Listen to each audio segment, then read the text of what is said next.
Tonight, a Northwest Iowa filmmaker screened a documentary, The 22 Tales of Supreme Sacrifice, to remember military members who died serving their country. Tonight's event was held at the Orange City Public Library. That documentary tells the stories of the 22 men from Orange City who died in war. John Carr is a filmmaker from Hospers who spent several months putting the documentary together.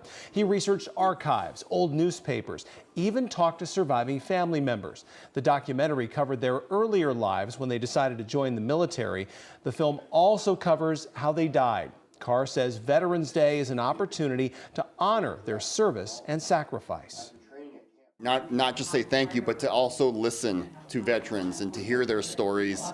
It's so important. You can tell on social media when they post their pictures how proud they are of their service, and it's a fantastic opportunity to learn more about their service.